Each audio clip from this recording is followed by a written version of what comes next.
ආයුබෝවන් කියලා පිළිගන්නවා හසිදු කවිශාන් YouTube channel එකෙන් කියන අලුත්ම අලුත් වීඩියෝ එකට. ඔයාලා වීඩියෝ එක පටන් ගන්න කලින් ෆොටෝ වගේක් දකින්න ඇතිනේ. ඔයා අනිවාර්යෙන් WhatsApp, TikTok, Facebook, YouTube පාවිච්චි කරන කෙනෙක් නම් ඔයා මේ ෆොටෝ මේ දවස්වල අනිවාර්යෙන් දැකලා තියෙන්න ඕනේ. අද අපි වීඩියෝ එක කතා කරන්නේ ඔයාටත් මෙන්න මේ වගේ ෆොටෝ හදා ගන්න විදිය ගැන. වීඩියෝ එකට යන්න කලින් ඔයාලා තාමත් අපේ channel එක subscribe කරලා නැත්නම් subscribe කරලා අපි යමු වීඩියෝ එකට. හරි එහෙනම් දැන් අපි බලමු කොහොමද ෆොටෝ එකක් හදාගන්න කියලා. මුලින්ම ඔයාගේ ෆෝන් එකේ තියෙන ChatGPT app එක හරි ChatGPT Google website එක හරි open කරගන්න ඕනේ. ඔයාලට මේක ChatGPT එකෙන් කරන්නත් පුළුවන්, Gemini එකෙන් කරන්නත් පුළුවන්. ඒ වුණාට ChatGPT එකෙන් කරොත් ඔයාලට වඩා හොඳ quality එකකින් ගන්න පුළුවන් Gemini එකට වඩා. මම නම් කරන්නේ මගේ ෆෝන් එකේ තියෙන ChatGPT app එක open කරගන්නවා. ChatGPT app එක open කරගත්තට පස්සේ ඔයාලට මෙන්න මේ වගේ ඉන්ටර්ෆේස් එකක් බලා ගන්න පුළුවන්. මෙන්න මේ වගේ ඉන්ටර්ෆේස් එකක් ආවේ නැහැ කියන්නේ ඔයා මේ app එක ගන්න පළවෙනි වතාව. එහෙම පළවෙනි වතාවට ගන්න එකෙන් නම් ඔයාලට මේ app එක මෙතන sign up දෙන්න එනවා. sign up දෙන්න. sign up දුන්නට පස්සේ ඔයාලට මෙන්න මේ වගේ ඉන්ටර්ෆේස් එකක් බලා ගන්න පුළුවන්. දැන් මෙතන යට තියෙන ඔයාලට බලන්න පුළුවන් plus සලකුණ. ඒ plus සලකුණ උඩ touch කරාට පස්සේ මෙතන photos කියලා එකක් බලා ගන්න පුළුවන්. ඒ photos කියන එකටත් එකපාරක් touch කරන්න. එන්න එතකොට ඔයාලගේ ගැලරිය ඕපන් වෙනවා. ඒ කියන්නේ ගැලරියේ තියෙන ෆොටෝ ටික පෙන්වනවා.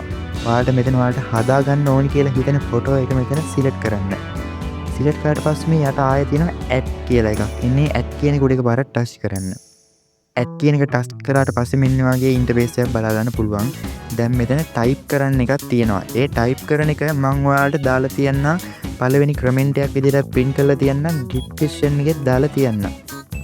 ඒක එතනින් වල කොපි කරගෙන ඇවිල්ලා මෙතන paste කරන්න. දැන් මෙතන කළු පාට රවුමක් ඇවිත් සුදු පාට ඊතලයක් තියෙනවනේ. එන්න ඒක ක්ලික් කරන්න. ඒක ක්ලික් කරාට පස්සේ ඔයාලට විනාඩියක් වගේ යද්දි ඒ කට්ටිය අපිට ෆොටෝ එක ජෙනරේට් කරලා දෙනවා. අපි බලමු දැන් මම මේ දාපු ෆොටෝ එකට ඒ කට්ටිය ජෙනරේට් කරලා දෙන ෆොටෝ එක කොයි වගේ වෙයිද කියලා. ඔන්න බලන්න යාළුවනේ ඒ කට්ටිය ජෙනරේට් කරලා දීලා තියෙනවා. බලන්න මම දාපු ෆොටෝ එකයි ඒ කට්ටිය ජෙනරේට් කරලා දීපු ෆොටෝ එකයි අතර තියෙන වෙනස. ඔයාලට හිතා ගන්නවත් බැරි quality එකට මේ වීඩියෝ එක අපිට ඒ කට්ටිය edit කරලා generate කරලා දීලා තියෙනවා. ඔයාලට මේ වීඩියෝ ගැන හිතුණ දේ අනිවාර්යෙන් comment එකක් දාන්න යන්න යාළුවනේ. ඔයා තාමත් අපේ හසින්දු කවිසාන් channel එක subscribe කරලා නැත්නම් subscribe කරලා අපේ හසින්දු කවිසාන් channel එකත් එක්ක දිගටම එකතු වෙන්න. පොඩි දෙයක් මතක් කරන්න තියෙනවා යාළුවනේ, මම මගේ තව YouTube channel එකක් පටන් ගත්තා හසින්දු blog කියලා. ඒකට මම දාන්නේ AI වලින් හදන blog. ඔයාලා ඒ channel එක subscribe කරලා තියාගන්න. මම මේ ඩිස්ක්‍රිප්ෂන් එකේ යට ඒ channel එකේ link එකයි මම ඒකට වීඩියෝ එකක් දාලා තියෙනවා. ඒ වීඩියෝ එකේ link එකයි දාලා තියන්න. ඔයා අනිවාර්යෙන් ඒ channel එක subscribe කරලා තියාගන්න. ඒ channel එකෙමුත් ඔයාලට ඉස්සරහට ලොකු වැඩ ටිකක් බලා ගන්න පුළුවන්. අදට අපි ගිහින් එන්න බයි යාළුවනේ.